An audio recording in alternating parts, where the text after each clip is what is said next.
Star Trek 57, M23, take 2.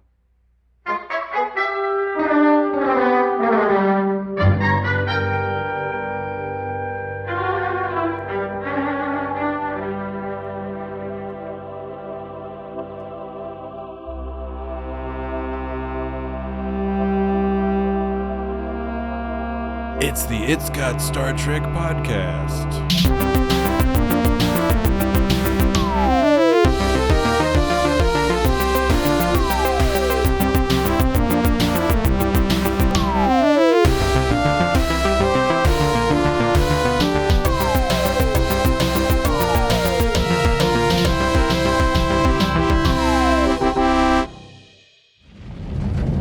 State the purpose of your visit here.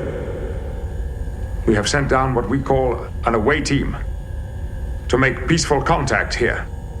Do you plan to leave life forms here? No.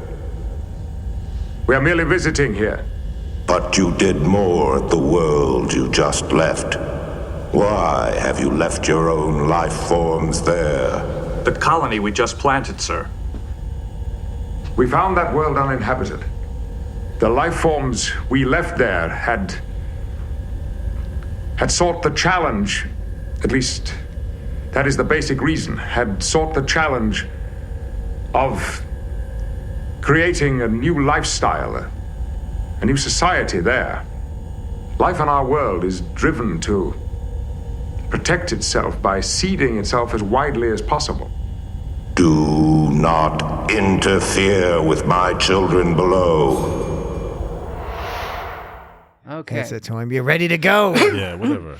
Ready to go. Oh, yes, I got to push buttons here. You Okay, let me don't get gotta ready. do Push shit. buttons. Okay, all Push right. your, Mayonnaise. my buttons is what you mean. I gotta Everyone's push the push my button. buttons. You guys ready to push my buttons this episode? No.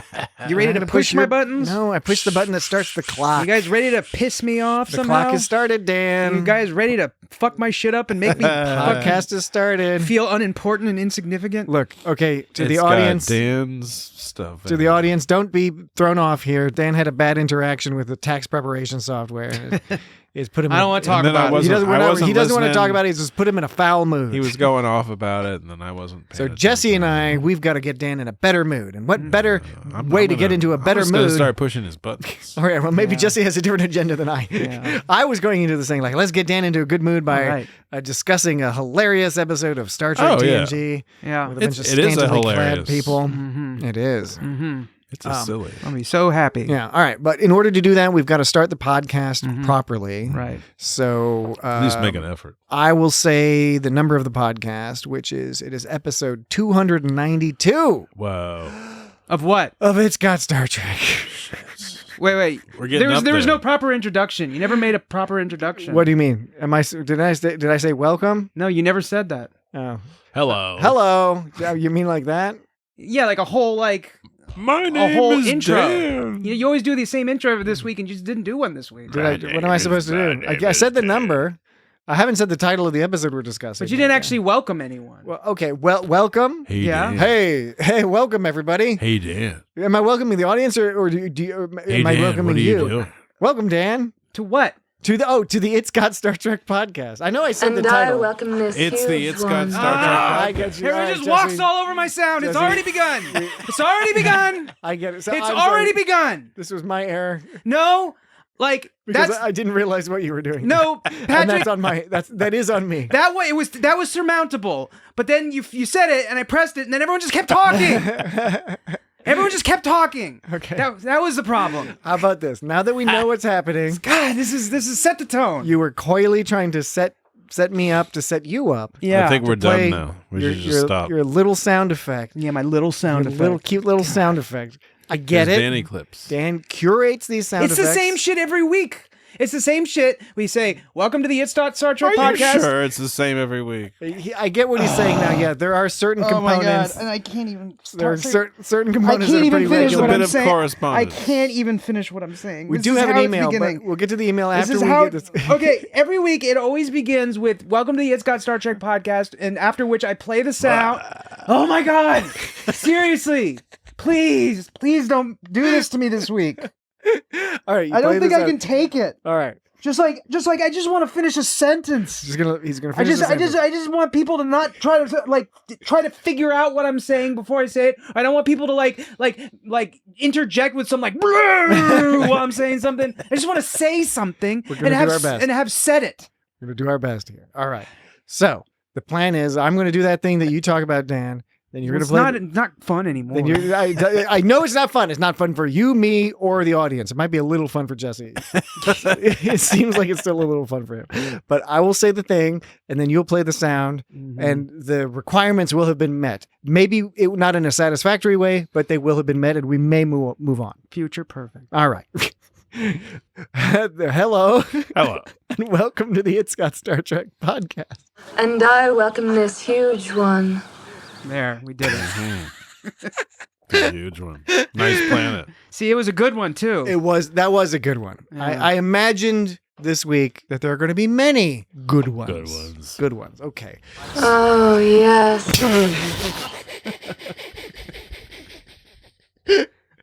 Of course. Okay. Yes. If you haven't guessed already, and if you haven't read the title of the podcast when you click download or clicked on the YouTube link or whatever, however you got to this. However you do your fucking bullshit that you do. However you came to enjoy this week's podcast, we are talking about Star Trek TNG's Justice. We did not ask you to come here. Well, we did with marketing. Damn, dude. We do have. Shall we go there now or remain and play? We have a great deal of marketing that explicitly asks potential audience members and even previous audience members to come listen. Play? The pronunciation of play is great. Play. Yeah, that might have to go into the keep it. The keepers. The keepers. The Even though I keeper-doopers? don't know exactly when you would use it. But Balana's on it. Yeah. it is pretty good. Okay, so yes, we will be discussing Justice Yes. in today's It will be episode. eventually. Exactly. I mean, right away we will be discussing Justice. But first, we have an email. From who? Almost time. We have an email from Isaac from Trek shit. 365 All right. or Trek 365. That is extraordinary. Depending on which hemisphere you're in. Trek 365, everyone should be tuning in. He's in that other hemisphere. We contribute to this from time to time. A number of other podcast luminaries in the Star Trek podcast universe contribute to this daily podcast. Exactly. You should check it out promptly, forthwith. Exactly. And Isaac writes, "Hello, nerds." Imagine this in a Tasmanian accent, by the way. I can't do it. Because Isaac hails from Tasmania. They certainly are. He's a jammy. I think they have, he's a jam eater from Tasmania, which we learned long ago, according to Wikipedia, is a slang term to refer to Tasmanians. Apparently, it's not something that people know about in Tasmania. Yeah. I had no choice but to one of learn those. about that thing from her. Yeah, indeed. So, again, Isaac is from Tasmania. I believe they have, like 31 political parties, 33? This is something I've never seen before, sir. So, Isaac says... Kangaroo party. Isaac says... Man, come on, Jesse. You're better than that. Jellyfish party. Jesse, try not the old stereotypes.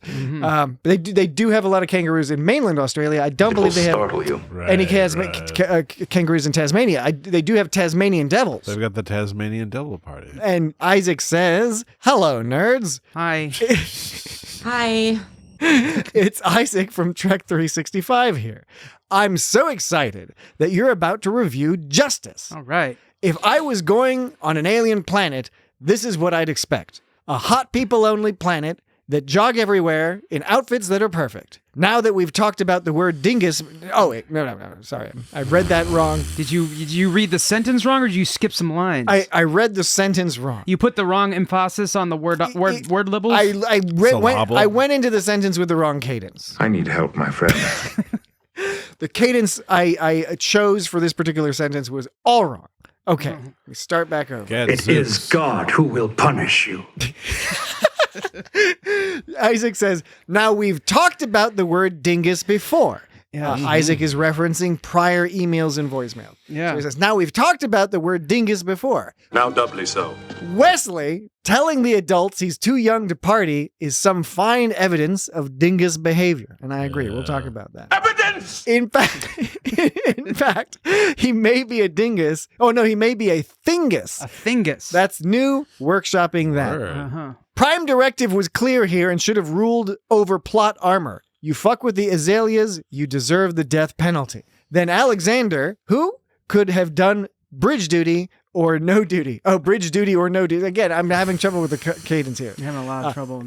Then Alexander could have done bridge duty or no duty. Alexander Worf's son. Oh, yeah, what is Alexander? wait, what does Alexander Worf's son have to do with this episode? What Isaac is saying here is Wait, I'm that confused. Isaac is saying that Wesley should have been executed, and then that would have given room for Alexander to have done bridge duty. And then he's tacked onto that duty or no duty. I see. You see, because we have a regular feature called duty or no duty. By the way, is there a duty or no duty this week, Dan? No, not this week. Not this week. No duty or no duty this It week. is not a glitch or any other form of error or malfunction. Because this fellow usually gives us a voicemail. Yeah. Oh, no, but sometimes it's an email. As is the- Sometimes, interesting, but it's sir. usually a voicemail. It could be that he's been replaced by some sort of robot creature. no. And if he were to voicemail us, we would immediately recognize that he had been exchanged for a doppelganger. That's What has happened? I hope that's not. All right. okay. The email continues. I can't wait to hear this episode, as there's so much for you guys to riff on. Stop reading this email, hit where would I stay, and get on it. I know, right? Or don't. Love you, Isaac. We're dangerous. Oh shit. Where would I stay? There we go. It wasn't supposed to be there. Okay. We're dangerous. All right. So what's extra funny is before the podcast, I didn't tell Dan about the email, but I did say we would need the where would I stay. Yeah. And then he didn't acknowledge me, although I think he heard me, but he didn't acknowledge he me was because coy. pre-podcast Dan was doing this whole I'm not going to acknowledge Patrick. I was busy with something. Well, he was That's what he admittedly does busy. every time, every week. I was busy being mad. Okay. You know, He puts on his mad headphones. but the problem is like the button wasn't where I thought I put it. It was like the weird dangerous button was supposed to be on the right, but it was on the left, and it should have been on the right. Nobody understands what you're talking about. The weird dangerous. I don't get it. You don't get it. I don't get it. And where would I stay? Where would I stay? There we go. Not jokingly. I'm not joking, Lee. Yeah, I like the Sweet weird butts, and I the cannot weird, lie. The weird dangerous from Detain, from Enterprise's Detain. That's one of my favorite quotes ever. Yeah. The way the actor We're read dangerous. that line. He kind of sounds like some kind of like one of those kids in school that's kind of a dingus who thinks they're Dingus. thinks they're tough shit, and they walk around and they're like they think they're hot shit. There's always And somebody they think like they're that. dangerous. They think they're just like, yeah, we're dangerous, dude. Yeah, dude. Hey, dude. Yeah, we're cool, man. Yeah. Like veering on the old Cartman. There's not usually. That's not like at all like Cartman. There's usually a couple of people. No, It's see- not always like a see, ton of people. Cartman is more like, hey guys, I'm Cartman. Yeah, I said veering towards, But no, verging it's, towards. but it's more maybe like hey dude, yeah dude, oh man, you know what, dude, you better watch out because We're dangerous. yeah. That's Yeah. That's a good one. Yikes. Yikes. Well, thanks, Dan. You've determined that the little indicator that shows whether or not we're peaking works very well. Peeking. Okay. Well, thank you very much, I didn't Isaac. think you As were I always, didn't take no LSD. I'm not peeking. I didn't take no mushrooms. is that a line from a song, or is that just sort of some It's a line. extemporary, It's a line from a song that has not been extemporaneous written stuff? yet. You said peeking, so I started thinking about like tripping. like peaking on a trip, on Yeah. a psychedelic trip? Yeah. Where it's sort of like an with asymptote. mushrooms. An asymptote. Get it? An asymptote? Guess it? Get it? Yeah, Dan, I get it. Yeah. I get it. He gets it. All right, so let's follow Isaac's suggestion and start talking about the episode Yeah. Justice. Where would I stay?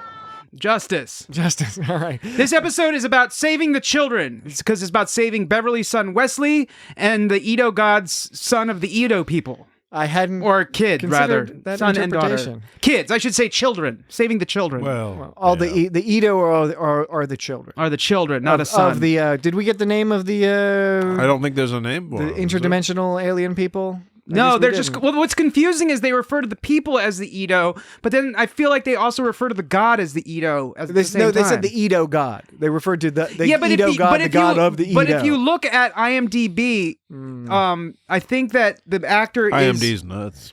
Yes, IMDb's nuts. I don't know. I don't know what the Edo gods who's. Okay. You mean the voice actor of the orb? The orb. There's a orb god. lot going on in this episode. Yeah. There's naked people. There's okay, it says bouncing around. Dude it says getting oiled okay. up. Orbs. In IMDb, it says Stephen Craig is uncredited, but it said that he played quote unquote Edo. And also on Chakotaya, and on Chakotaya, they also refer to the god as Edo. I'm not saying that's correct, but that's the closest thing we've got to a name. I'm okay with Edo god. That makes more sense to me. I'm just going by the dialogue in the episode. Yeah, that's what I'm going by too, man. All right, so we're That's all simpatico it ever is, man. on that. There is a lot going on with this episode. Like, there's all the... it's not a bad episode. It's kind of silly. It's just silly. It's just silly, but like there's some good points in there here and there. It's old school. It's a classic episode. It's old school. Especially for season 1. As far as season 1 episodes go, I'd say it's one episodes.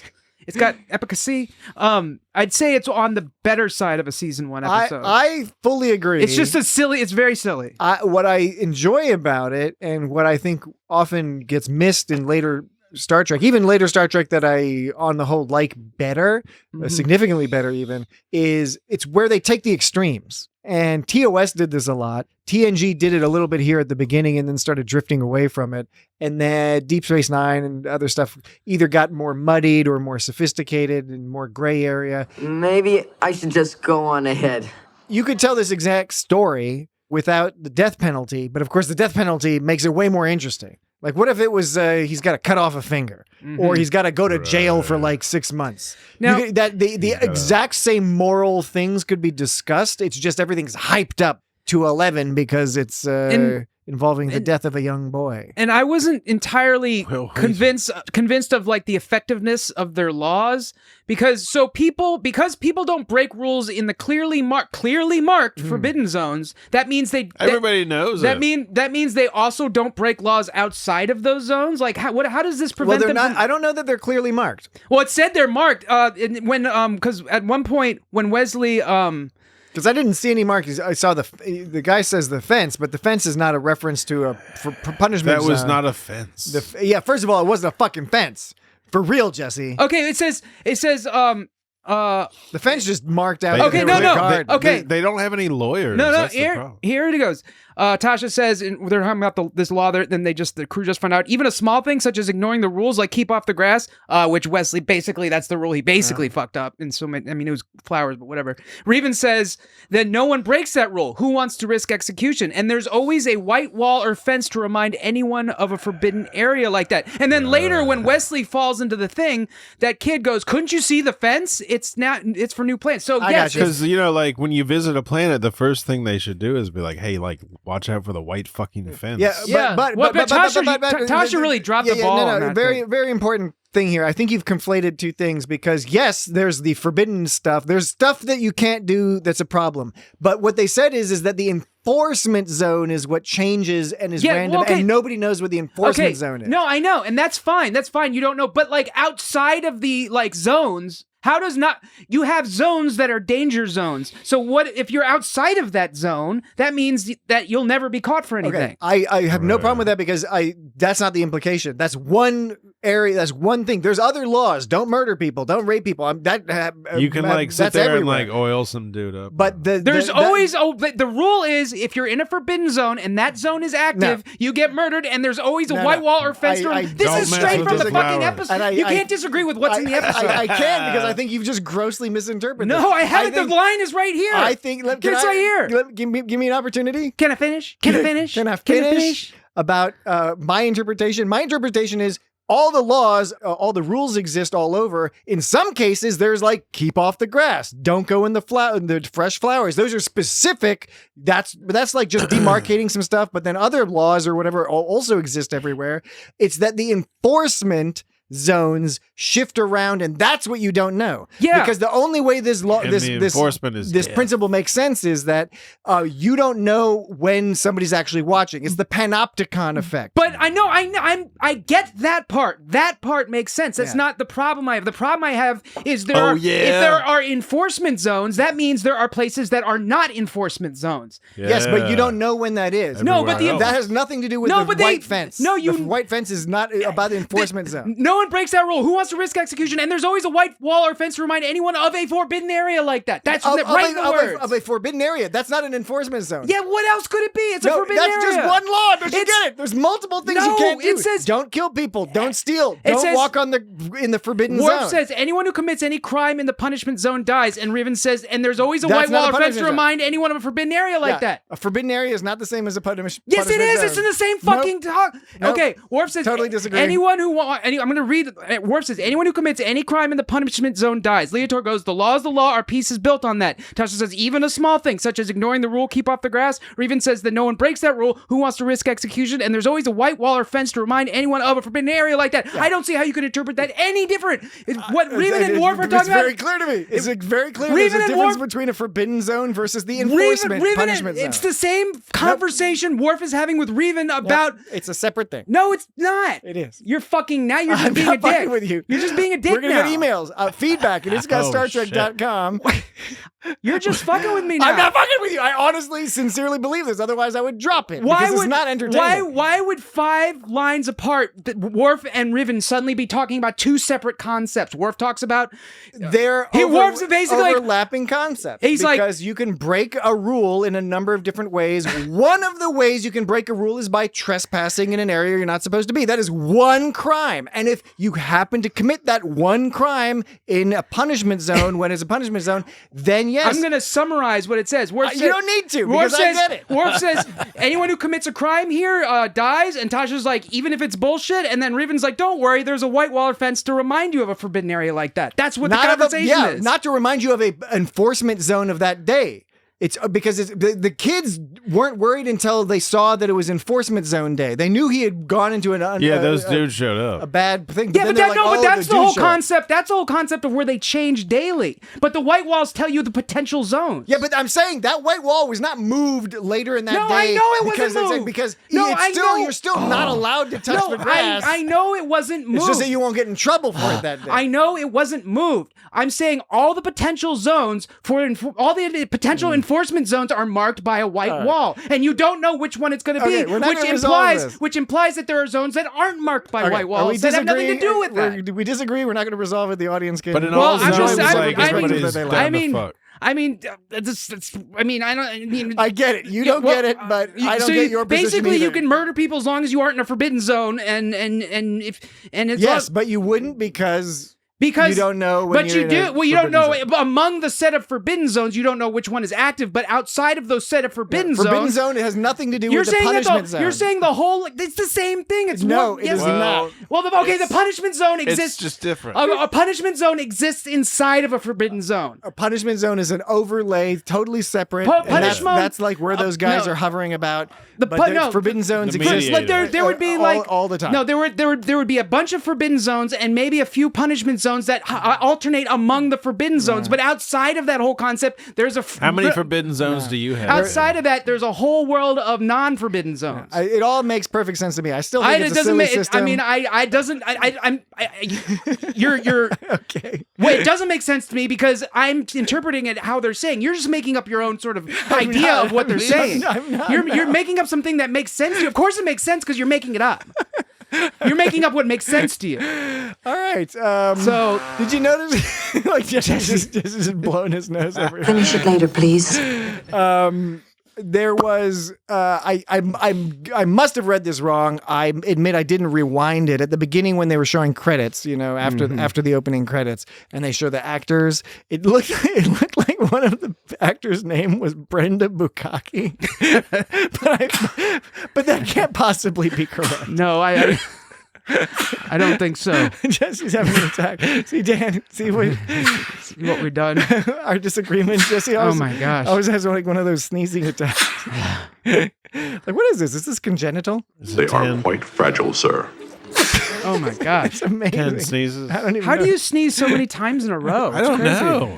All right. It's like, do you get a sneeze particle stuck, like lodged in your nose somewhere that you have to sneeze out? Sneeze particle. Sneeze particle. Okay, so what of justice? Probably not Brenda Bukkake, but but we can look it up. The thing is I can't be annoyed with Jesse for sneezing. That's not something that I can only feel pity for Jesse. You're my brother. You're my brother. I wouldn't feel pity for him though if he was Miranda Jones, because she wouldn't want my pity. Oh, are you talking about last week's episode? Yeah. But because it's Jesse Knight, he gets my pity. Jones. Is there in truth no beauty? Is there in beauty no? Did we ever decide? Is there in truth no beauty? What the answer to that question is? No. Is there in truth no beauty? No. I think everything can be beautiful. So I think there is beauty. There we go. There we go. Oh man, There you go. it's a sickness. Feel better, buddy? It's literally a sickness. Oh my god. Okay. Yes. No. The answer is No. No. No! yes. There's beauty. Okay.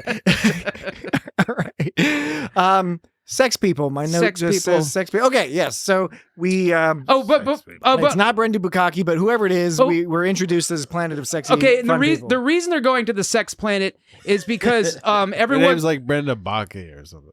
You know, now that you said that, Barbara Baki. when you What, said Bukaki? when you said Brenda Bukaki, in my head I was thinking I kind of remember that, but I Yeah. didn't want to say it because I don't know if I remember if I actually remember that or if you saying that planted in my head. But I kind of I think you remember. I remember seeing a. You remember it's a little because it goes by quick. I know. I remember trying to do a double take for one of the names, but it went by too quick for me to do my double take. What? Brenda Baki. Okay, that must be it. She probably shortened it, to get by in Hollywood. It used Yeah. to be Bukaki.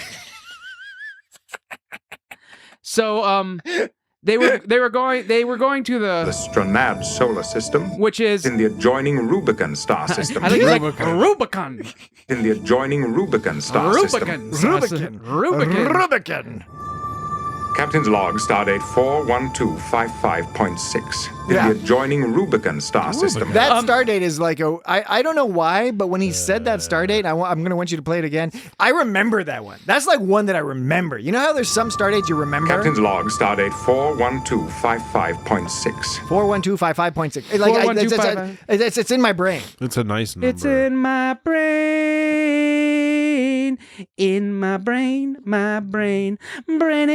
brain. This I like this line too. Riker says the planet's life forms are almost identical to us. I like how he says Riker. Riker says the planet's Riker. life forms are almost identical to us. Yeah, I bet he does. Speaking of Riker, did he fornicate I think with he that lady? Did they all have sex? Like, is that what happened? Is that what we're supposed to understand? He that went Riker, down there first, Well, right? he and Tasha. Tasha, yeah. And then they. Well, Tasha made love first because they were like, They make love at the drop of a hat. right, and that's when she goes, shit, my program just She's like any head. flonkled on me. I got a flonkle. Oh no. That's when she said, Any hat. yeah. So Yeah. and then she saw Yeah. Leotor, and like Leotor was like, hey, I remember you, and she's like, yeah. Do you think like Wesley was weirded out by all these adults sliming all over each other, like with him Yeah. standing right there? It was interesting that the lady was all like, Yeah. Brenda Bukaki was all like, She was like, she's all like, it's unfair to the kid because he can't come to the orgy. yeah, and at first she says, I don't know your customs on. She was like, we're down with you coming to yeah, the orgy. right. She's like, I don't know your customs on laws. We're very European which, here. Which implies, right, like if like that she would be up for like a romp with I Wesley. forget, what is he, 14, 15 in this episode? Yeah, so Season 1, It's he's whatever, he's yeah. on the young, maybe 15, I guess. What about plain old maybe basic 16? sex? I don't know. What about plain old basic sex? Yes, basic sex. Right, Basic sex. Right, basic sex Alaskan style. okay, what I was with gonna- some alien eggs. What I was- Some alien. So he says he's going to make some some sunny side up eggs, but then he just makes some scrambled eggs. What I was going to say is leading into this episode, it's actually Beverly in this episode kind of has. She's worked up a little bit even before the whole Wesley thing happens. Now, they've just done a bunch of shit where they dropped off all the colonists. The morale was low. And it's interesting because, yeah, Beverly, the doctor, she has the best knowledge of the mental health of everyone on that ship. So when she comes in to be like, these people need some vacation. But it was This funny. is where we need Jesse from Crusher Convo to comment on the Totally. use of Beverly here, So- because there's pluses and minuses to yeah, her so portrayal. well, it was at the first interaction was Troy and Picard were having some conversation, and she all like interrupts them. She's like, hey guys, and she's like, oh sorry Troy, and then Troy was like basically said like this asshole has something super duper important to tell you. I think the exact line was The doctor has something very important to tell you, Captain. because it looked like Troy gave a little look after Beverly like interrupted her, and Troy looked annoyed. She's like, okay, I guess it can't wait for me to finish my conversation the with the doctor's captain. busted onto the bridge. Yeah, but like I'm just saying that like I'm just saying, like, Beverly was just worried about the crew. She was just worried about the crew, so that's why they're going down to that planet. But then later on, even later on, she keeps, like, talking back to the captain and stuff like that. So she's really bold this episode. In general, she's pretty bold this episode, because, interrupting, and then later she's talking back to the captain. She's like, he's like, in a minute. And she goes, in a moment. In a moment. Like, she's the only one that gets stuff talk. But, like, fortune favors the bold. But to be fair, like, her kid was going to get executed, so she gets a... Well, to be fair. Yeah, so she did... To be fair. Well, then, I'm not even going to say... little needle. I'm not even going to say she gets a pass because there's nothing she needs a pass for. She doesn't need a pass for anything. She doesn't need a pass. But she did kind of interrupt at the beginning, though. A little bit rude with the interrupting. Yeah. But she didn't need a pass. She didn't need a pass. Especially not later on. Nah. Yeah. All right. No. We got to take a break. But when we come back, it's already break time. It's already break time because we argued for about there's a long argument that nobody's going to care about because they'll be like, Patrick is right. No. I can't do it. I'm about to die. But yes, when we get back, we're going to discuss this whole sex people. No, I was going to say the interpretation of the Prime Directive as well as the sex people, because I do want to talk about the sexy sex people, but also this weird ass interpretation of the Prime Directive. All of that and more when we come back, which will be soon after I say the words. We'll be right back, and I'll say that in just a second. We will be right back. Yeah. Stand by. And we're back. Nice to see you again. This will please you. Join us. You did it. Okay, it's fine. I don't have ownership over. I don't have ownership over any moment of the podcast. This is our podcast. We all have a right to speak. It's a collective. It's not a my cast, but it's a. But we have established a pattern of me playing sound effects after we come back. So I feel like if you want to change that pattern, I'm up for that discussion. It was not very thoughtful of me. I mean, I'm not trying to make you feel bad, Jesse. I'm just saying. Dan's just saying. You tried to play something, and I was running my mouth. What Dan's trying to say is that we can change things up, but there's a form. Yeah. You got to fill out the form. Fill out the form. Right. I did not ask you to come here. Okay.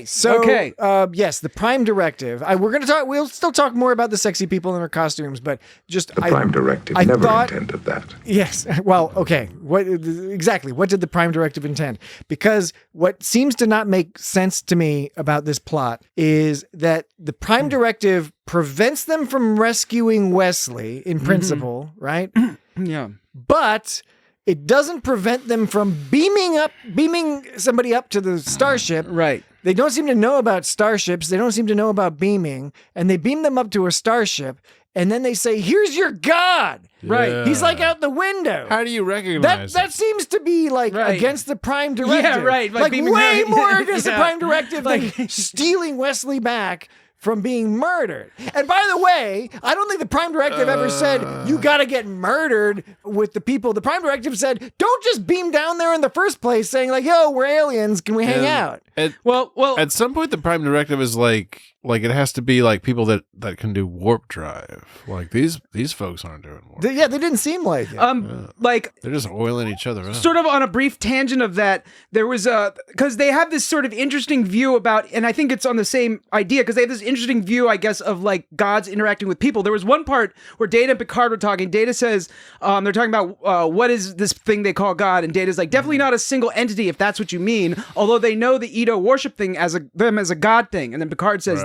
They know, and Data says they recognize that it is quite expected and harmless at the present Edo stage of evolution. Data's asserting that it's harmless, that this alien race is essentially acting like a god to this primitive society. I thought that's what they were saying. It's harmless. It's a really good observation, Dan, because I hadn't really thought about that. They're all talking about the Prime Directive, and meanwhile they don't mind that this other alien is breaking their concept. And Data's like the ambassador for like what we learn about this. I kind of want to know more about these aliens. Yeah, they're really cool. But badass spaceship. But yeah, Data says, he goes, the Edo aliens recognize that this is quite expected and harmless at the present stage of Edo evolution. It's harmless what that Edos are acting as gods. And Data is saying it in such a way, he says they recognize this fact as if Data and the Starfleet agrees with that too. Yeah. Like it's not harmless. Which is ludicrous. This is something that will affect them for thousands of years. Well, okay. Yeah.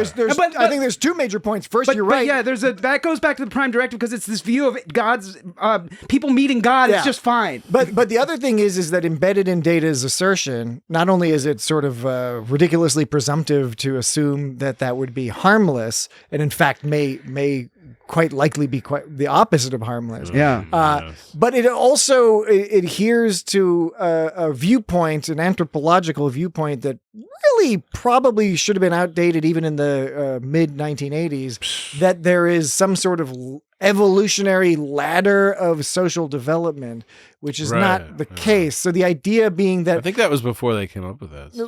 No, because that's old ideas that like even in the 60s and 70s were already starting to be broken down. The idea that each society has to progress through like a savage phase and then an industrial, Bronze Age. Yeah, this was a common thing. Marx got that wrong too. Marx was all like, these are the stages you have to do to get to. So Data adhering to that is uncomfortable because it's a very sort of 18th century view. It's a weird assertion to make because it's only based upon one data point, which is our data point. Yes. Our evolution. But by the way, there's not even one data point with humans because there have been thousands of cultures that all have very different histories and not all of them like advance through this, that, or the other Some thing. people right? grow rice. Like the classic example, again, bringing up Marx, is Marx believed you had to go from agrarian through industrial and capitalism stages before you could enter into communism, because those were the necessary prerequisites to that. And then none of the communist countries did that. China, Russia, North Korea, most of them went directly straight from agricultural to communist style governments. Now, some people argue that's why they were never successful, because they didn't follow the progression. But Marx was doing that's a discussion for another day. Britain and France. Yeah. Okay, and maybe this is not in the spirit of Starfleet, but they don't lie. They could have.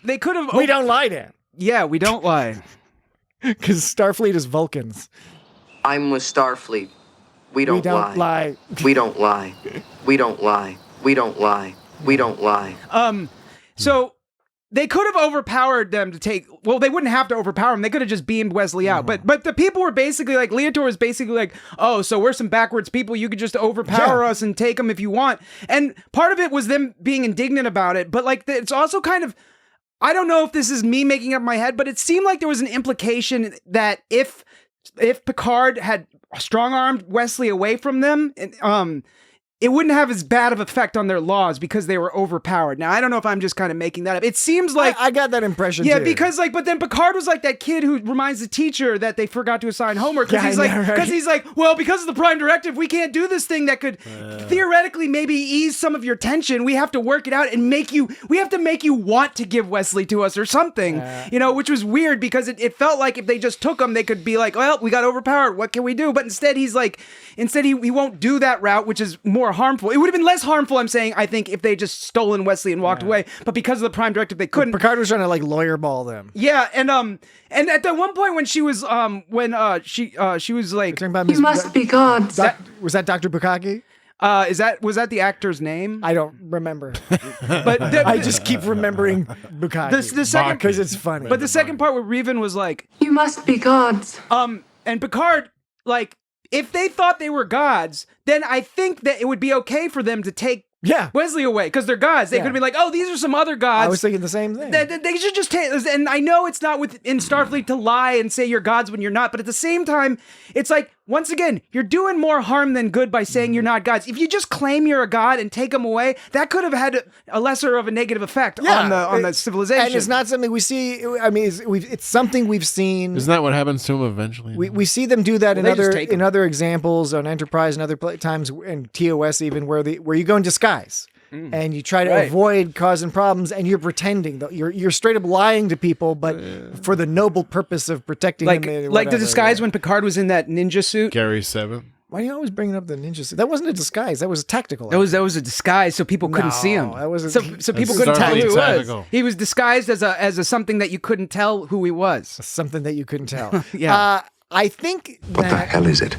this story is somewhat undermined by having this B story with the transdimensional aliens, because the argument, if it was focused purely on what was going on the planet, it would have more poignancy, because all the time, even though they're saying, hey, you could easily overpower us and just take Wesley, in truth, because of this B story, Picard has to consider, if I do this, those aliens might blow us out of the fucking sky. Mm-hmm. He might not think that's going to happen, but it's like an outside chance.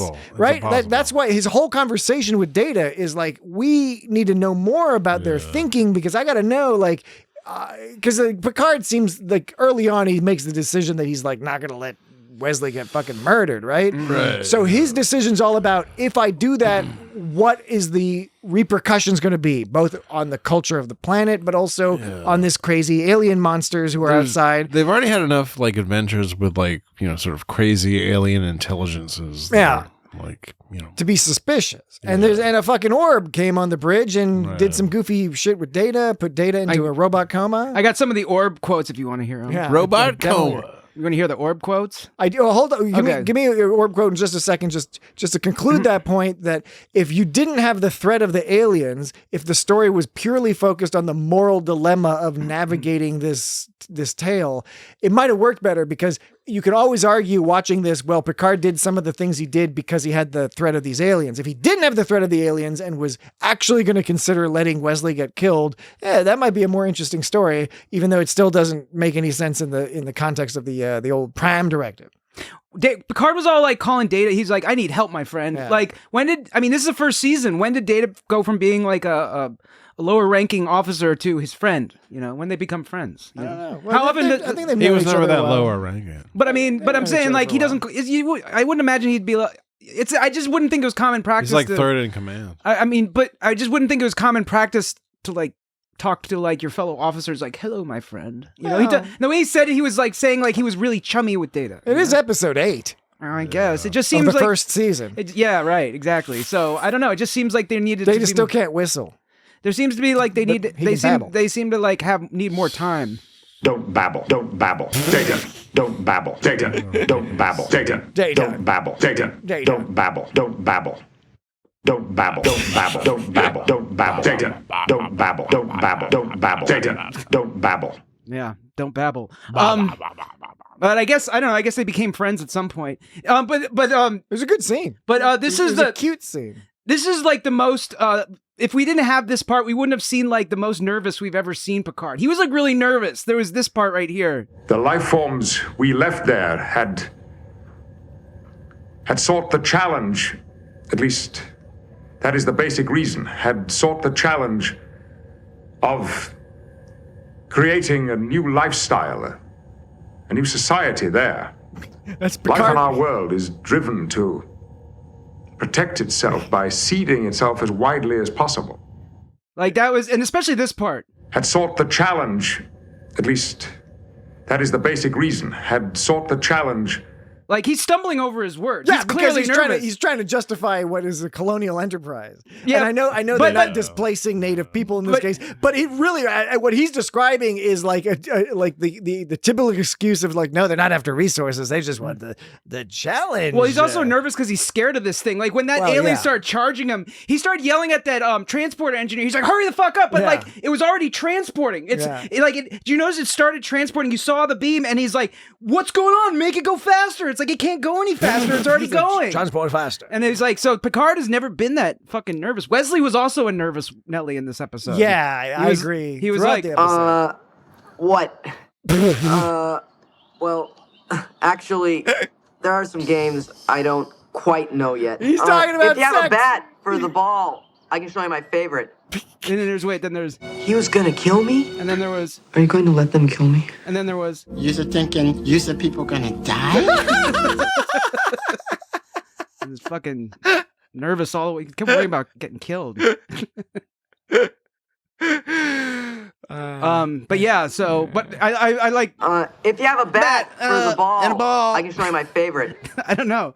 I thought Will Wheaton's delivery was fantastic. Oh no, Will Wheaton's good. Will Wheaton's great This is because great. He made him seem like really nervous. It's like, these adults are talking about like fucking around when I'm like right here. It's like I just want to go over here, and then this woman is like, he's like, it's getting wet and wild. And this woman's like, if it's okay with your people, we could have sex. You know, it's like he's like, and then when he meets up with those sexy young lads and gal, he's like, okay, bouncing around. It was a little uncomfortable because it's like they're like playing young, and prancing about. And the dude is like wearing like almost V-neck pants. He's just wearing these like baggy. Well, the kid is just wearing the pants part. The kids are just have the V-neck and then he's pants. like, watch me do a handstand, and it's like, and then, but it was see if my scrot falls out. Yeah, exactly. And then there was the whole the bat and the ball thing. Like that's when he was like, that very phallic. Well, actually, this is a there part. Are some games I don't quite know yet. He thought that girl was gonna want. That girl was like, "Do you know how to play the lick my pussy?" Yeah, that game. Chief O'Brien. That time-honored game. But I mean, speaking of the V-neck shirts, it's kind of like Nine Men's Morris. You got Nine Men's Morris, chess, and all sorts of other things that they play on this planet. They play all sorts of games on this planet. All sorts of games. Cross-country skiing. So I couldn't tell. There was Jesse knows what I'm talking about. you get it down with a cross-country skiing. It's a sex joke. I don't get it. Cross-country skiing. Jesse's showing you. Oh, you're talking about I'm with sorry. your hands. I don't mean to be blue, but what are you gonna do? This is a sex planet. Okay, so when Leotard goes, whatever pleases you. Is his name Leotard? You're frequently saying leotard, but no, I'm not saying leotard. Is it sounds no, like look, it. no, right here. I got a couple sounds that show it. Okay. How can we let this happen, Leotor?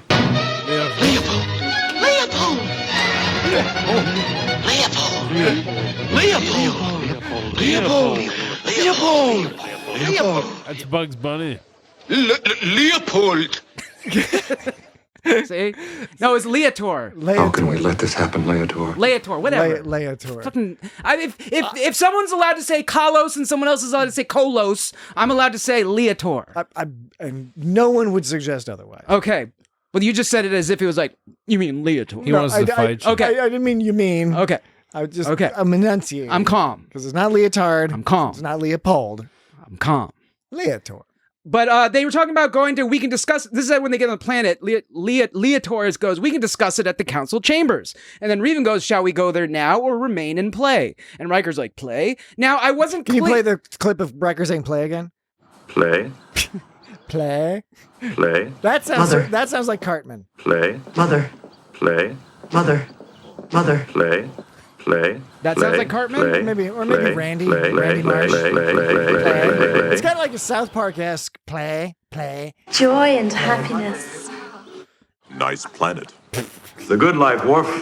It's a shadow something. And that part, I don't want to. I like this part. Why has everything become a something or a whatever? That was one of my Well, whatever. Oh, whatever. I don't want to interrupt your point, Dan, but since you've already interrupted your own point with your. Well, you asked me to your do sound. you asked me to do the you asked me to play the play sound, which I couldn't help, which you knew I couldn't help, but then like go on a tangent on. I did not know. Like when you said play, you knew I had to do this. I get it. No, you reminded me about the discovery or the reveal in this episode that Worf is all like, I guess banging lots of human women. Well, no, he said they're too fragile. No, he didn't. He didn't say they're too fragile for him to have sex with. He said he had to hold himself back. That's what he says. He implies that he has a great deal of experience with human women. Okay. But that he has to hold himself back from his Klingon desires. He says, well, because what he says is I must restrain myself too much. So that either, I took that to mean that he doesn't bother with humans because it means he would have to restrain himself too much. I don't think it means he doesn't. I think it implies experience. He's not assuming he would have to restrain himself. He does say specifically for what we consider love, I would need a Klingon woman. Yeah. He says that what we would need for love. Yes, for love, not for basic sex. For what we consider love, sir, I would need a Klingon woman. But what about basic sex? What about plain old basic sex? Plain old basic sex.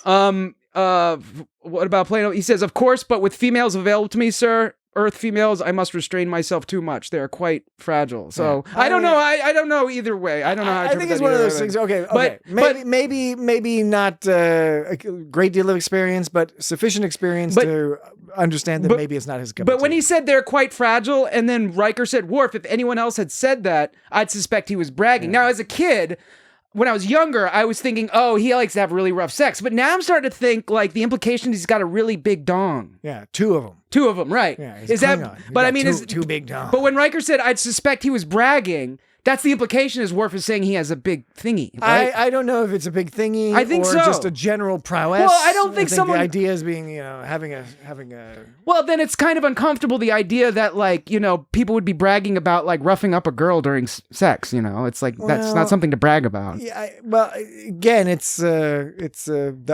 toxicity. I mean, toxic. I don't know 100%, Toxic. I think. What is it? Toxic male cicity? What is it? Yeah, male no, toxicity. You got it exactly right. It's toxic male cicity. Toxic male cicity. I think that, okay, I'm just going to say, and you can disagree, but I think when Riker said, Worf, if anyone else had said that, I suspect he was bragging. I think Riker was like, so you're saying you got a big thing. That's what I think. I think he just meant prowess. Vigor. Okay. Vim and vigor. Yeah, but I mean... But I think if you had good prowess, you wouldn't need to worry about the fragility of a person because you would be, you'd have a deft wiener, a deft wiener that wouldn't harm the person. Well, I don't know. It doesn't matter. But okay, the point I was making. Oh yes, the point before we got on this. Topic. Sex talk. Play. Sex talk. When we were talking about play. Leotor goes, whatever pleases you, we can discuss it at the council chambers. Revan goes, shall we go there now or remain in play? To which Riker says, play. And then Revan says, at love, unless you don't enjoy that. So anyway, they're talking about instead of going to the council chambers, they're going to go play. But then she was like, we feel bad for Wesley. So they took Wesley off and gave him with the kids. Where would you say they went after they dropped Wesley off? To have sex with each other. Was that the council chambers, though, that they went to? Because it kind of had a chamber look to it. I couldn't tell if that was the council chambers or if it was just some kind of play area. That's what I was confused about. I was like, everyone was like making out. Yeah, shit, but right? Everyone was making out. There was like hot oil massages and like there was like some people making out on a bench. There was people like basically having sex on one of those couches that looks like a bed, or is it a bed? Is it a couch that looks like a bed or a bed that looks like a couch? You know what I'm talking about? There's a name for those things. They're couches, but they look. It's not a chaise lounge, but it's something else. But anyways, so I'm wondering if that's a normal activity in council chambers to just like in the playroom, it's like all balls in the what room? The all out playroom. What did I say? In the what room? The playroom. Oh, are you talking about in the play room? Yes, exactly. Thank you. I'm wondering if in the actual play palace there's like just a grand orgy everywhere. Play palace. So the question is, do you think that was the council chambers, or do you think that was the playroom, or do you think it was the council chambers and the playroom is just like balls out super orgy? That's a good question that I honestly hadn't considered because... Well, now you can. Well, because they, later on, when shit hits the fan, they are talking... It looks like the same place that they all get together and talk. But am I mistaken? I mean, I just assumed it was the same place as like where everyone was like making out before. When they were just sitting in a different position. They were all like looking all serious. Yeah, so that's all where they all talk. That's why I thought it was the council chambers, is because they were holding. They seemed like they were holding court there. They were having business, but there was also people making out in the background. I like how they also have to jog everywhere. They can't just walk everywhere. Just like uncomfortable. Like when the crew was all jogging, that made me feel weird. That was another sort of weird. Had an 80s vibe to it. Where it was like, hey, wouldn't it be funny if these aliens just like ran everywhere? And it wasn't like, I guess it was more jogging than like straight up running. But it was pretty goofy and silly. Yeah. I was gonna play some orb sounds, but we can. Oh yes, no. I wonder the orb sounds. I'm looking forward to the orb sounds. Jesse, you want to hear some orb sounds? Yeah, he's all down. You down for some orb sounds, he's Jesse? Ready for the orb sounds. Yeah, man. All right, good. All right, here's some orb sounds from this guy. Orb party. Here we go. Get ready. State the purpose. That was State the purpose of your visit here. Do you plan to leave life forms here? Stop now. Do not interfere with my children below. It will bring you great danger. Choose the form of the destructor. Choose and perish. State the purpose of what you have done. Return my child. The traveler has come. Return what you have stolen from me. Return the map. The choice is made. Those are all. There's a lot of orb quotes in this There's episode. a lot of orb quotes. Yeah, it was more than I expected, really. You found more than I actually remember being in the episode. Well, maybe I got a different version than you or something.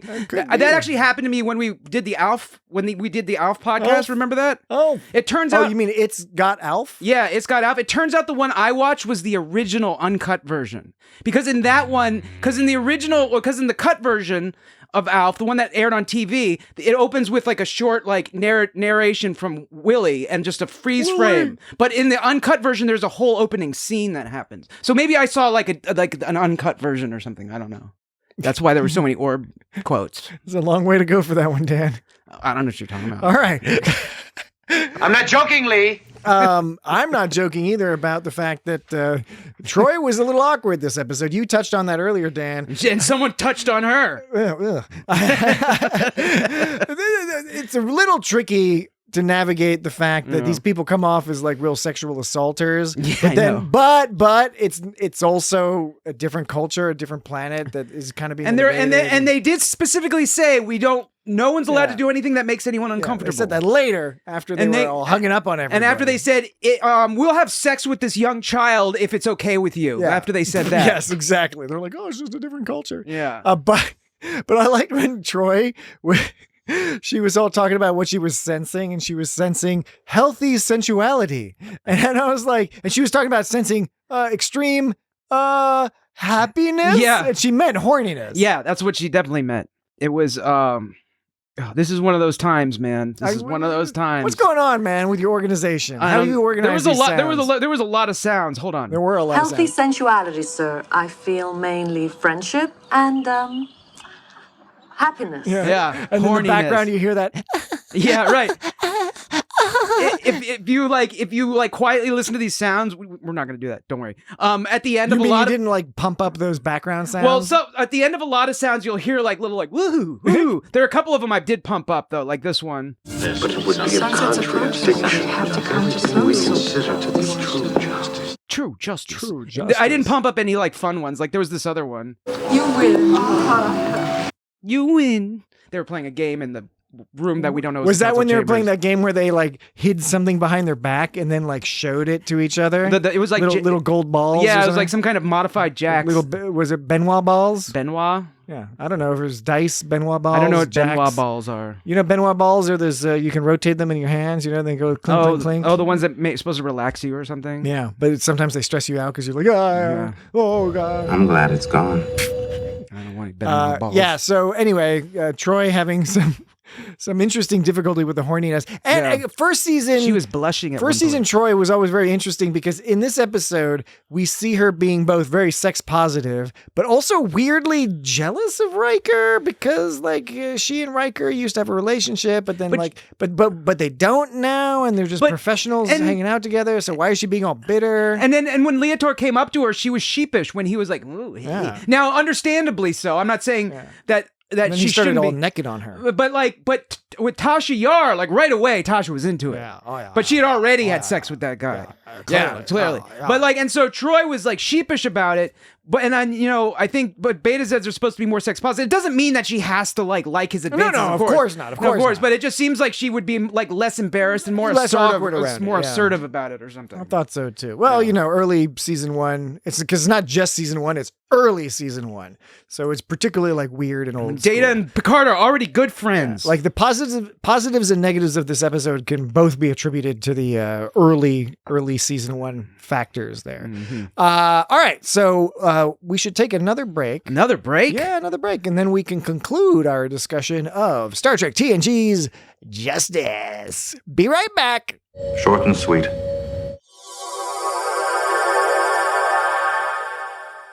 And we're back. Main viewer on. Lieutenant LaForge to Captain. Let's have more talk, Data. I like this delivery. Lieutenant LaForge to captain. Lieutenant LaForge to captain. Lieutenant LaForge to Lieutenant captain. LaForge. It's like Casey Kasem vibe. Lieutenant Kasem. LaForge. And next, don't you feel? Casey Kasem. Would you? I mean, I know if in the future, dead dog. I know in the future everything is all sex positive, but I'd still feel kind of awkward if I went to a sex planet with my coworkers. You know what I mean? Like, Well, you're supposed to be down to clown with your coworkers in Gene Roddenberry's 1980s vision of a utopian future. You're just like sex, no big deal. You're just like, and you know, and like, there's an appeal to that. It's just one of those classic ideas, kind of like libertarianism, where it's like, hey, it sounds good, and then you kind of get down to the brass tacks, and you're like, oh, you know what? I don't know. I feel like I'm pretty sex positive myself. Like, I think sex is a good thing. I agree with sex in general. You know, it's like something that we should. You agree with sex. It's something the that personification of sex when it states a point. You generally agree. It's with. Something that should be like that we should like have a relationship with. If you want to do it, you can do it. If you don't want to do it, don't do it. I would say that sex on the whole is good for humanity. All right. Okay, and other creatures too. All right. But I still think that it's good for propagating the But species. there's something called, you know, like context, and like it's weird in the context of work. Like, for example, when Revan got beamed to the starship to Enterprise, she was still wearing her weird romper suit, whatever thing. And I know that they don't care because they're on the whatever planet, but it's like, okay, if you're wearing like a skimpy bathing suit, like if I was wearing a skimpy bathing suit on the beach, that'd be one thing. I'd be okay. I'd be like, look at my skimpy bathing suit. So great. But if I was in an office at work, I'd be like, don't look at me in my skimpy bathing suit. Not so great. Of course, that would be because of the culture within which you were embedded. Yes. And she is not embedded in such a culture. So that's what I'm saying is their culture is such that context doesn't matter. They just want to be like, wee everywhere. Even on a ship where because I think it's I don't know what their culture is like, but it is common for things not to want to stand out. And she obviously stood out in that group of fully clothed people in the Enterprise. And it's, whatever. Maybe she was embarrassed for them. Maybe. Yeah, she could have been embarrassed. It's like when Ferengi see Ferengi women wearing clothes, they're sort of disgusted by it. And they were able to take their basically what amounted to their police force seriously, even though they were wearing those skimpy V-shirt things. They looked more serious. They were like extra serious. Well, they're wearing their sex outfits, the same sex outfits everyone else wears, and they're trying to enforce the laws. I don't know. The sex outfits that we did touch on briefly, but we should touch on you. Yeah, well, we should specify. It's got that for the men. It was like a weird like let's just scrunch one testicle over to one side, and then a dick and one ball over to the other side, and very obviously so. Yeah. Right. That was interesting. Yeah. I'm not complaining about it. It was interesting. It was interesting. It was all the costumes were very interesting. They were interesting for sure. Would you wear one of those costumes? No, I wouldn't wear that. Would you be embarrassed too? I don't know why. I mean, it was why do we have any styles we have? But it was an awkward style to even bother. The men were even wearing a top at all because their top except for the young men. Oh yeah, they don't wear tops. Everyone's showing their nipple. Maybe that's how they differentiate young men from adult men. Is the young men. Maybe that's how maybe that's how they differentiate young men from old men is because young men wear less clothing. Any young men. You know what I mean? Like that's what you want is you want the younger men to wear less clothing. Fewer clothing. Fewer clothings than the adults. But so that's all I can think is it's a rite of passage to get to wear the non-top that they wear or whatever. Just so long as you're wearing a V-neck pair of shorts that just sort of points down at your crotchal area. So here's some sex music. See, there was all this sex music, right? And this is like classic, like TNG kind of like doodly doot music. This goes on for quite a while, actually. This makes you want to have sex. That's what they were playing while they were having sex. Oh, no, I understand that, but does this music put you in the mood for sex? No, but that's a different culture, like you just said. It is a different culture. It is a different culture. It's all like I'm tiptoeing along. I'm creeping into your bedroom. Ding, ding, ding. But what's interesting is, during the Beverly parts, I always associate synth music with season 1, right? Yeah. And season 2. Yes. But in the Beverly part, it was all serious. It was like some kind of like string quartet or something. It was like this. That was the music. I thought that was kind of cool. Thank you, sir. Or it's just violins or something. Yeah. Data, take command. It's totally a different vibe than I'm used to in Star Trek first season. Do you think it's real violins or do you think it's synthesized violins? but it would be a contrast. I'm pretty sure that's real. Sounds real. It's almost time. I want the boy brought here now. Then it switches over to I like when I mean we can't get through this episode without mentioning this part. The emotion of motherhood is compared to all others felt by humans. Shut up! That was a good babbling. Yeah. You're right, sir. I do babble. Yes, the early series Data. Yeah. Where he says something. That was the most babbly he's ever been. Obtuse and goofy. Yeah, that was probably the most intense he's been. I do tend to babble. My apologies for saying that you babbled. Early Data comes off as very Jordan Schlansky-ish. That's an interesting reference. From Conan O'Brien. Yeah, I know who Jordan Conan O'Brien's associate producer. I know who that is, yes. Just explaining it to the audience. Mm-hmm. We have a great international audience. Oh, sure. They might not all be familiar with the Conan sub-character of Jordan Schlansky. But yeah, I think that sometimes some Jordan Schlansky type personality traits there. Well, Data did a lot of there was several times where Picard had to basically tell Data to stop talking. But this was the most, once again, this is the most nervous I've seen Picard. I like to find Star Trek the most moments. I notice I do this in certain episodes. This is the most I've ever seen this character do this. I find I do that sometimes. In this episode, I found this is the most nervous I've seen Picard, and this is the most babbly I think I've seen Data. So, and this is the most sexy I've seen the whole crew. It is a pretty What about plain old basic sex? Sexy episode. And it's very overt about it because it's part and parcel of the actual moral tale. Although what's funny is so discussion, the point of the story is to sort of debate this misapplication, in my view, of the Prime Directive. But okay, whatever. Let's just take it as they've presented it. That's the goal. But they accentuate that story, the extremes of the story. The one extreme is, you get executed. Death punished. You get executed for any infraction, even if it's something that would normally be like a $10 fine or something elsewhere. That's the one extreme. The other extreme is that this place is, as they put it, an Eden. It's perfect. It's called Edo. It's Edo. It's like an Eden. It's portrayed as being perfect in every way except for their justice system. And there's always something. There's always a catch. Yeah, but by definition, we then have to decide, okay, what are the writers telling us their perception of perfect is? And that is people who just fuck all the time and prance about in the park in a place that looks suspiciously like Starfleet Academy and Starfleet headquarters, Southern California. They certainly are fit. Like the British word fit, in England, they're always calling people fit all the time. British style fit. I went on YouTube and tried to find quotes of British people saying fit in shows, but I think it happens too often because I kept getting short, the YouTube shorts, like those, not pants. How they have those short videos?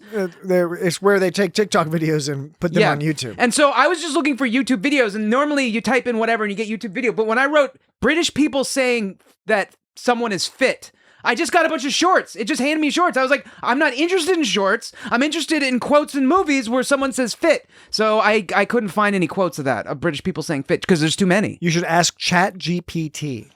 Sometimes gets those things wrong. What about Google Gemini? I remember asking ChatGPT for synopsises. What about Microsoft Copilot? I remember asking ChatGPT about synopsises from TNG episodes, and they would just get them all mixed up. What about Meta AI? Did you hear what I said? What about consensus? Did you hear what I said?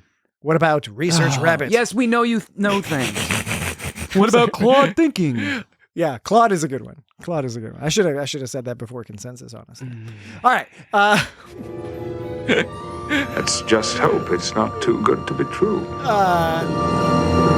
But anyways. Oh, look, I know that we're supposed to understand that these are lovely sex people and that they have some transdimensional aliens helping take care of them up above, similar in some ways to the Voyager with the caretaker. Neat as pins, ultra lawful. And the Kess people, the elfie young people. Of course. But I was curious, there's no functionaries on this planet except for those enforcer people.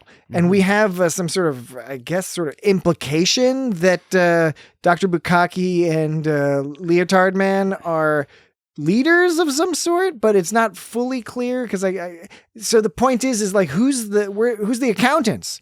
Who's the... Well, no, God does it all for him. But not necessarily. I don't know. Well, if it's like the Garden of Eden, in the Garden of Eden, you didn't need any kind of like people that did shit. Well, God took care of all of it. Yeah, but in the Garden of the Eden, they had that whole gag where like God has that whole like hilarious gag where he's like, "Hey, check it out. There's all this nice shit, but don't eat that. Don't eat that fruit. That's my gag. That's what the law. That's the law is the gag in this one is that there's that law. And you said yourself, it's like the Garden of Eden, which I agree with. It's Garden of Eden. So I'm saying that God probably takes care of all their shit. You think God came down and stopped those bullets? I'm sorry, we haven't mentioned Pulp Fiction. We haven't done a Pulp Fiction reference in quite some time. What the hell is it? What else happened in this episode? A lot of stuff happened in this episode. I mean, there was that. I mean, we already mentioned it, but the whole. I'm with Starfleet. We don't lie. That was it was funny. It was such an awkward moment of levity in that whole thing. Like, it's like, we're going to kill you. We're going to kill you. And then he's all like, burr, burr, and he puffs his chest up and it's like, I'm Starfleet. And it's like, it's funny, but it's such a weird place to laugh. I thought it was it was an interesting place to put that line. And this is again, one of those areas where it's like, not to harp on this, but first you mean like the weird shoulder harp and the cello sword they were making sex music with earlier? You don't want to harp on it? Like that shoulder harp they had? You remember that shoulder harp? Dan predicted that I would, at some point in this episode, use the verb harp. In this case, and then I would turn it into the noun form of the weird shoulder harp and the cello sword. Converted my verb. They had a cello sword. To a noun. To hilarious effect. I wonder if Jesse has any opinions on the cello sword. It doesn't look like he does. No, I don't think Jesse has any opinions on anything at this stage. No, not to harp on it, but not to find a point on it. Say I'm the only bee in your bonnet. Yes, they might be giants. Birdhouse in your soul. Oh, I thought that you were gonna have. Would you think I just had like Birdhouse in Your Soul ready to play? No, I thought we were just gonna. It'd be awesome if I did. And I just like, but I I'm do. Your only friend. I'm not your only friend, but I'm a little glowing friend. But really, I'm not actually your friend, but I am. Thank you. Finish it later, please. Okay, probably a good idea. That's a good one. That's gonna be like another. This human's full of words. Right. This human is full of words. Okay, no, but what I was trying to get at is the quote that you played from Wesley. Is it meant to be funny? Is it just funny because of the weird context? Is it funny because of Wesley, because of Will Wheaton's delivery? Is it a combination of all of that? I kind of lean into a combination. Just the vibe of it all it's retaining some campiness, but it is interesting. It's a cool perspective, but it's a little cheesy. Okay, first of all, is Wesley? I don't know because I actually don't know. Is Wesley? What episode does Wesley first appear in? Do you remember? Yeah, he's in the Encounter at Farpoint. Yeah. Is he officially Starfleet at this point? No, like see, so it's kind of he's just Crusher's right. He's just Crusher's boy. I'm sorry. I meant by episode 8. Is he Starfleet by this point? An acting ensign? I don't know if I forget now. See, so he's made an acting ensign. So early. that's why it was funny to me because he doesn't have his uniform. Because he's talking like he's some like serious officer in Starfleet, being like, we don't, and he's taking some statement of like some kind of idealistic statement of like, we don't lie because we're just these super great people, you know. And he's got this very naive, idealistic view of things, which actually makes more sense for him to say as opposed to somebody who's actually been in Starfleet. No, exactly, and knows about all the bullshit. That it makes more sense for him to say, which is why it's funnier because he gets this serious tone in his voice. He hasn't done a rotation on Starbase 80 yet. No. Not at all. Worf at one point, Riker's like, this may be nothing, but let's move all our people together. And then Worf goes, including Wesley, the boy? Like, why did he have to specify the boy? And it made me think. Calling Wesley the boy. They refer Wesley to as boy. You want to start that over again, Dan? Yeah, I think I will. All right. They actually they refer to Wesley as boy 13 times in this episode. Jesus Christ. Yes. Oh my God. Worf once, Riker once, Leator once, Revan twice, Picard 6 times. Oh my God! Yeah, but Picard's always calling him boy. And the mediator, I don't know if it was one of the mediators or both. I think it was one of the mediators. Mainstream. I think mediators? it was mediator 1. I think it was 2 times. Yeah, for a total of 13 times he was referred to as boy. And it's funny because Picard, when at the end when they're talking about the situation and Wesley's like, wait, I should be a part of this decision or whatever, and Picard goes, you're not involved in this decision, boy. And then Wesley goes, goes, well, excuse me, sir. It looks like I am. He goes like, I guess I am involved in this, but they never take that line anywhere. No. They immediately, they just like something was cut out. Doesn't it seem like? Yeah, it seems like something was cut out because 15 seconds was cut out. Right, because it seems like they were setting up to make a point or something, and he said, he's like, well, I am a part of this, and then they just beamed away, and it's like,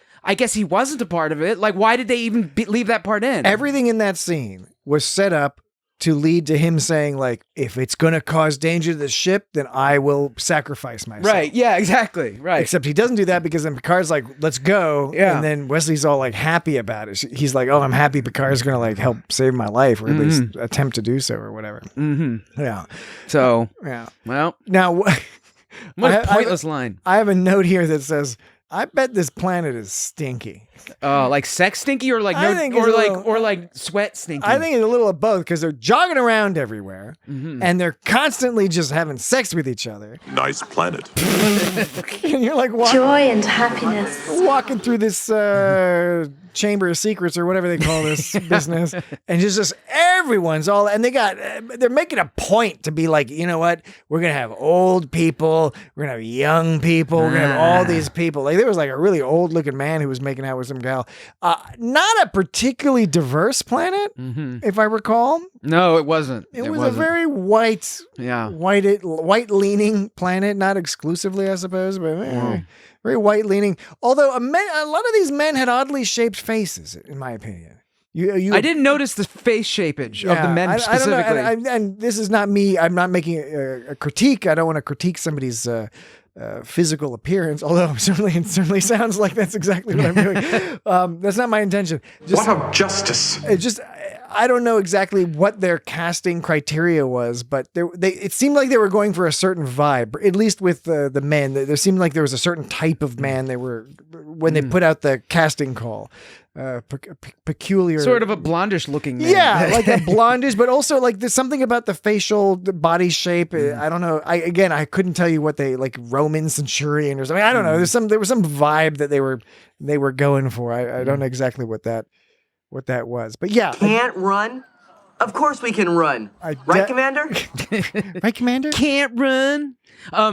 I thought that Wesley didn't seem that sorry about his mistake he made. He kept saying like, I'm fine. Yeah, I know. Like even though he didn't know the severity of his actions, he could have still been like a little bit of sorry. Because when the guy was like clearly upset, the boy was like, man, don't do that shit, man. And he's like, it's no biggie, dude. I'm fine. Yeah. I'm fine. Like he's not even like my bad, or oh, whoops, he's just kind of like, I don't know what people are upset about. I'm fine. Nothing's wrong with me, It's like when you break a vase at your friend's house and it turns out it was some special fancy vase. And right. Your friend's all freaking out. You're all like, freaking out. It's just a vase. Right. And even when, what is it that she said? She said something. She goes, oh no. She goes, oh no. Oh no. Oh no. Oh no. Oh no. Oh no. Oh no. Oh no. Oh, please no. Like you could tell via context. She was upset. Yeah, you could tell via context clues that there was something serious going on. And Wesley's like, I told you I was fine. Yeah. And like he doesn't get that someone could be annoyed by the fact that he just like broke some flowers. So like on the one hand they overreacted obviously, but like he should have been a little bit more like, oh, I'm sorry, that was fucked up. And then later he did say I'm sorry. He was just like, I'm really sorry, like I guess in the future, in an idealistic future, nobody cares. I guess it is no scarcity in the future. So when you break something, it's no big deal. But they're still polite. Yeah. They're still being polite. Like you don't fuck someone's shit up out of principle, you know? Sure. I agree with that for certain. But again, we must allow for sort of different cultural interpretations. No. But and the security. I just always took it as, he's young, he's inexperienced. He hasn't had the experiences that he will eventually have traveling around meeting all these people. This is one of those experiences. Yeah, I just think that he could have, his first reaction regardless should have been, agreed. I'm sorry, my bad. I found it peculiar the fact that he was kept saying, I'm okay. Yeah, like he couldn't imagine there was any other reason for like anyway, whatever. There was the concerning line I mentioned earlier about how Data was like, they recognize that the fact that they are acting like gods to this culture, it's harmless, they recognize that it's no big deal, which is bullshit. No big deal at all. Which is bullshit because, like I said, that has an effect. It had effect on our culture for thousands of years. That kind of thing. It's an absurd statement. Yeah, not saying that we were directly affected by aliens, but a similar concept of, Dan thinks that we've been affected by aliens. Yeah, I do. Okay, but the other part that kind of concerned me a little bit was almost the throwaway part. Where Picard goes, we have learned to detect the seeds of criminal behavior. Yes. Capital punishment in our world is no longer considered a justifiable deterrent. The last part is okay. Yes. But that first part is like, what do you define as a seed of criminal behavior? Is this some Minority Report shit or okay, Minority Report is probably the kinder way to put it, because what he's saying is pretty close to saying you see, people have different lumps on their head, right. And if you feel the lumps, you can map out which ones are deranged criminals right. and should be extinguished in the womb. Nothing will harm you, I promise. Yeah, it was a weird line. And this is, by the way, not unusual in Star Trek generally. It's not unusual in Star Trek generally. But do you like that? It's not unusual in Star Trek generally. Yeah, I mean, I did like it. I was going to talk to you about how much I liked it after we're finished. But now, because I interrupted you, now you're not going to tell me. We'll talk about it. Who wants to risk execution? Yeah, but TNG, I think TNG's veered occasionally into these sort of odd coke-fueled 80s philosophies that, again, some of those that sound kind of good, but are not necessarily when you try to tease them apart and see how they would actually work, practically speaking. Mm-hmm. But anyway, I'm not going to make a big deal about it. But yes, the Picard being like, yes, the seeds of criminal behavior. You mean growing up in poverty? Right. Growing up in under systematic oppression, given little choice but to obtain resources in various ways. Mm-hmm. Not to mention that the people can be criminals at all levels of society. In fact, some of the worst criminals are at the highest levels. Mm-hmm. You know what I'm saying, Picard? Mm-hmm. All right. Especially that admiral. What was that admiral? All the bad rolls. All the bad rolls. The Bama bad rules. Mm-hmm. There was a line where Data says, "Would you choose one life over 1,000, sir?" I think this is that so Picard moment. Yeah. I refuse to let arithmetic decide questions like that. I like that answer, but it is good. Although it is also asserting a particular philosophical position, because people who are, sort of more functional, if they have a more certain types of philosophy, would say, no, actually, arithmetic is precisely how you should be. Although I'm in Picard's. I'm not. My statement wasn't meant to say I agree with his statement. I didn't. It was more meant to say I just like how that's a great response that he gave. The way it's like a Picard response to give. I do agree with it in principle. I also tend to as well. But I thought it was interesting because it almost seemed like it was in response to Spock. At one was it Wrath of Khan? He was talking about the needs of the many outweighing the needs of the few, and that's like a direct opposite view. Yeah, because Kirk is like, no, dude. We like you better than all these other jabronis. So yeah, I didn't know if that was meant to if that was an accident or what. Yeah, well, that they did that. This was filmed not too far after Star Trek 2, because Star Trek 2 was 82, and this would have been filmed Star Trek 2 is 82. 86, 87. Star Trek 2 is 82. Star Trek 2 is 82. No, it isn't. Star Trek 2 is 82. It's much more recent than that. Star Trek 2 is 82. Or it was released in 1980. You might have noticed, one might have noticed throughout this episode that Picard, because I played them, Picard had a lot of terse no's in this episode. No. Look at all those no's he said. There was 5 no's Picard said in this episode. That's a lot of no's, Is it? 5 for one character to say no 5 times in an episode. You tell me. It's unprecedented. Is it? Yeah. All right. And they're so No. It's like no. I like no. I like when they were talking about the they are looking out the window, and there's a partly transparent spaceship. Oh, you're talking about the phased sort of space wisp thing that was whatever. So there's a partly transparent. It had one of its properties was it had phase. Yeah. Like in Magic the Gathering. Precisely. It was like phase. a Magic the Gathering phase. Phase It God. was partly phased into another dimension, so it was partly transparent. Well, we And don't then- know. We don't know if it was phased into another dimension or if it was phased into different parts of the same dimension. True. So whatever, it was partly transparent. right. Regardless of what it was doing, what we do know it was clearly. You just look out the window, you look at the thing, you're like, that thing is partly transparent. Mm-hmm. And then there was that guy. There was that line where somebody was like, "It looks like it's partly transparent," and it just was so funny. Because it's like, yeah, it's obviously partly transparent. Yeah. Why does somebody have to say it? Why is there a line that says like it's partly transparent? Anyway, Yeah. That's a good question. that was my main question of the whole episode. Yeah. Why did they need to say that line? Godlike efficiency. Indeed. Indeed. All right. Indeed. Any final points, Dan or Jesse? It's always sad. Now doubly so. I like how he says that. Doubly so. Now doubly so. Doubly so. Right, there's a couple beats. They haven't always, but now they do. They haven't That's a good one. always, but now they do. They haven't always, but now they do. They haven't always, but now they do. And then there's one more. Do not do this to us, we beg you. Do not do this to us, we beg you. Do not do this to us, we beg you. Do not do this to us, we beg you. All right. And what we beg of our And audience. I like that last one because it at first you think the emphasis is on the do not, but if you play it over again, it's on the beg you. Do not do this to us, we beg you. Do not do this to us, we beg you. To us we beg you. That was to us we beg you. It sounds like he's saying we beg you. I really like that one. it sounds like beg you. Like a beg you is a thing. Yeah. It's like a verb is beg you, and we are beg youing. It was like one of those skinny Montreal bagels. Do not do this. I beg you. To us, we beg you. We beg you. Yes, like we not beg not you. as in we're begging you, as in like a beg you. It's something. Imagine what it means to beg you, Yeah. but not beg you, like as in beg you. What I won't imagine is that we beg our audience to cut out those sound clips and do something with those beats and send us your musical creations. And we'll Exactly. play them on the air. It's not that simple. Musical mashups, Star Trek quotes, make a bunch of tunes. That would be fun. You can send them to feedback@itsgotstartrek.com. Unusually lovely. All right. I think that's been it. That's been our We have conversation. very little time. Our discussion about justice. Now, what are we going to talk about next week, Dan?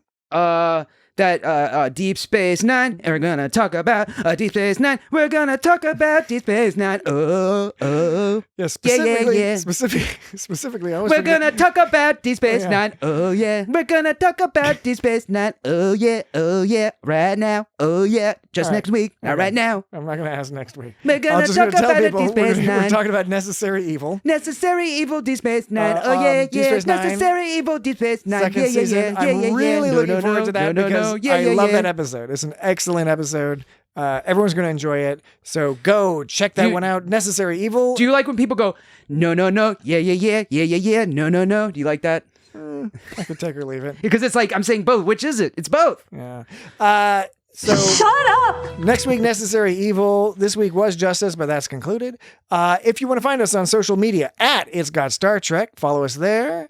Follow us on YouTube. Follow us on Facebook. Earlier, I should have played this sound. Starfleet takes the Prime Directive very seriously. As I didn't play All it. right. All right. Well, thank you for playing that. Now we won't miss out on it. So What of justice? YouTube, follow us there. Subscribe to us there. Facebook, Blue Sky, all that business. And you can check out our website at It's Got Star Trek. No, www.itsgotstartrek.com. I understand. One of the main reasons to do that would be to sort by series. So if you just want to hear Next Generation episodes, click on Next Generation. All the podcast episodes in which we discuss the Next Generation, which is already like 26, 27 now. This is very difficult for will me. be listed for you. And finally, if you'd like to give us some money for no particular reason, you can go I think I'll pass on that. patreon.com/It's Got Star Trek. There's a bunch of free silly nonsense up there. We throw silly nonsense up there all the time. So Not any longer. thank you very much. A very fun, weird 1980s episode, but we enjoyed talking about it. And I know I talked like I gave a lot of like, what, this is ridiculous in this episode, but I did actually kind of like this episode. There's something likable about this. Dan kind of liked this episode. Oh, I know what I meant. Like I liked it.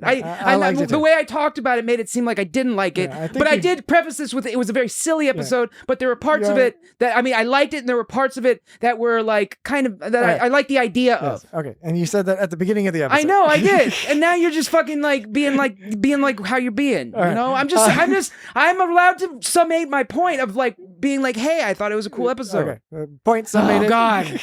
You're doing that thing. It's gotta end the episode. We don't have to end it like this second. All right, we'll talk to you again. Like 30 more seconds is no big deal. To me, it's a big deal. Talk to you my again. God. I actually think it's fair that I get my point across. No, talk to you later. Bye-bye.